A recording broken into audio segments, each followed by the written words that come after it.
So you've just had an opportunity to work with the 1 grain of rice activity. Might have been a little bit difficult, but it just kind of gets you thinking. If you were not able to finish the 1 grain of rice activity, I would like to have you go back to that at the end of this unit and just see if it makes a little bit more sense to you. It's kind of an exciting way of looking at exponents. So we're going to kind of go off of that experience and evaluate some exponential functions. Now the first thing that you need to know is that an exponential function has a different form than a linear function. So let's compare them. A line, we've just talked about all different kinds of formats, right? But the main one that we use is y equals mx plus b. And it looks something like this when you graph it. Now we're dealing with curves.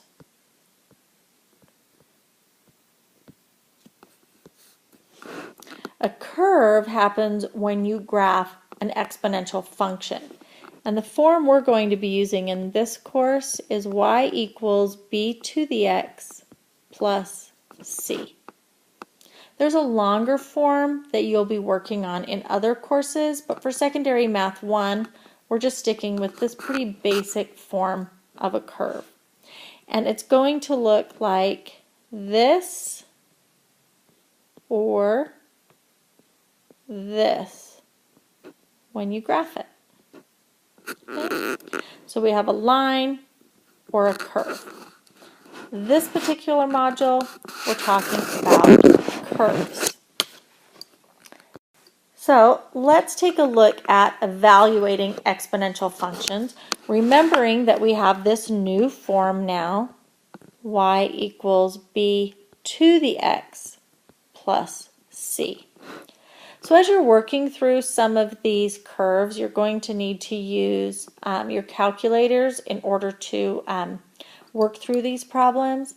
Some of your calculators will have an exponential button that's a little bit easy to find. Others, you might have to use the chevron, sometimes it's known as the caret button.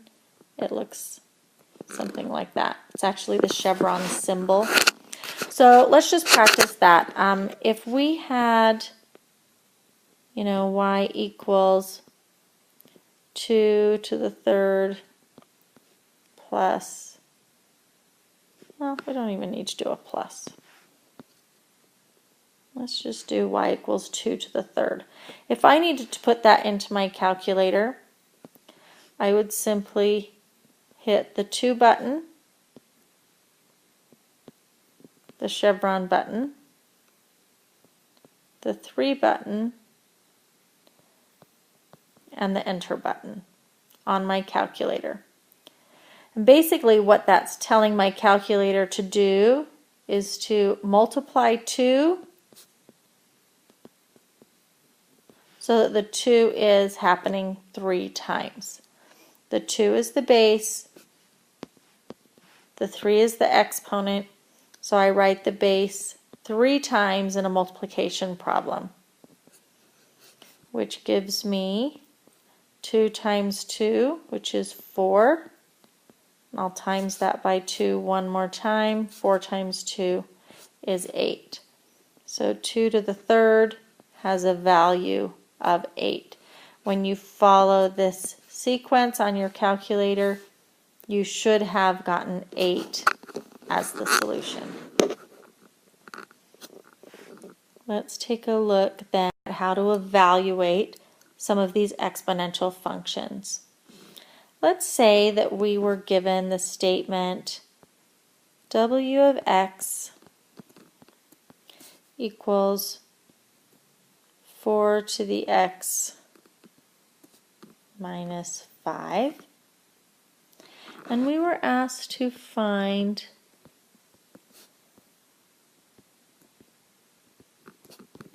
w of 2. So remembering back to our function notation, all we need to do is replace any x value with 2. So anytime I see an x, I'm going to replace it with a 2. So w of 2 equals 4 to the 2 minus 5. So 4 to the 2 is just 4 times 4, or 4 squared, which is 16. Then I'll bring down the minus 5 and the w of 2 on the left. So w of 2 equals 16 minus 5, which is 11. Okay. So if we were looking at this as a way to graph an exponential curve, what we're saying is that when x is 2, y is 11, so this point would exist on the curve.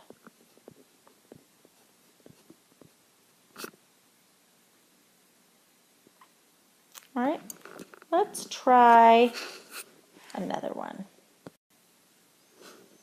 Let's say that we have f of x equals 2 to the negative x, and we need to find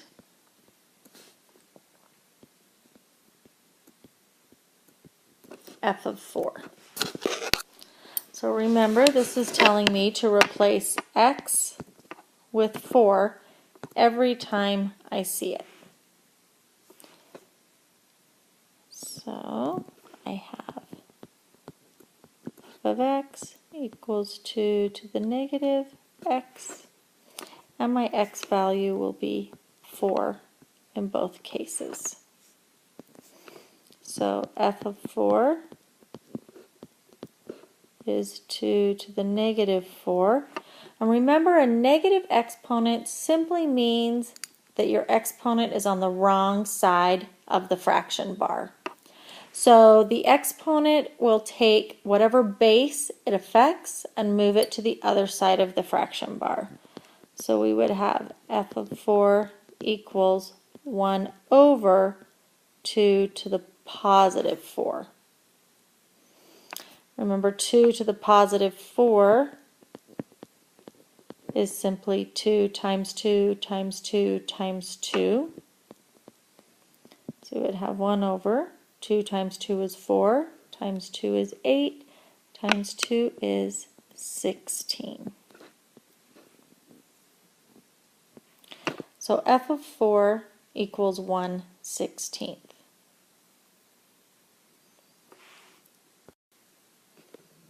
So looking at some exponent rules, just as a little reminder, let's say that we have 2 to the third power. That's the same as saying 2 written 3 times in a multiplication problem. 2 times 2 is 4, 4 times 2 is 8, so 2 to the third is 8.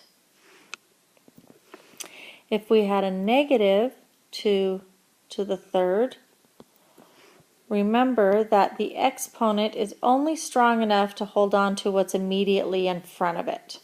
So this is actually saying that you need the opposite of 2 to the third power, which is 2 times 2 times 2, or the opposite of 8. If you had a negative on the outside of parentheses, it would react the same way as the example above, asking for the opposite of 2 to the third power, which we know is a negative 8.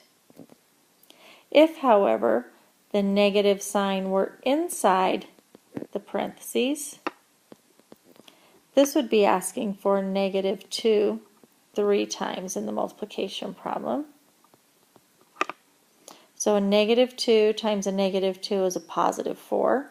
Positive 4 times a negative 2 is a negative 8. We're going to look at an example like that again in just a minute so that you can compare what happens if you have an even exponent or an odd exponent. Okay? Now, if we had a 2 to the negative 3, remember that negative exponent is saying that the base and exponent are on the wrong side of the fraction line. So this would be saying 1 over 2 to the positive 3, which would be 1 over 8. Okay, so just a little refresher on some exponent rules. So I mentioned that we were going to look at an example like this with an even exponent. So let's do that right now. Let's say that you had a negative 3 to the second power. Since the negative is inside the parentheses, we're asking for a base of negative 3 multiplied 2 times. So a negative times a negative is a positive. 3 times 3 is 9. If we had that same base of negative 3 to an odd exponent, we'd be asking for negative 3 3 times in a multiplication problem. Oops. So we have a negative times a negative, which is a positive, and then a positive times a negative, which is a negative. And 3 times 3 is 9. 9 times 3 is 27. So notice, when we have the parentheses around a negative base, if it's an even exponent, we end up with a positive value. If we have an odd exponent, we end up with a negative value. So don't automatically assume that you know what's going to happen with that solution. Make sure you work the process through so that you don't drop a sign somewhere. Okay?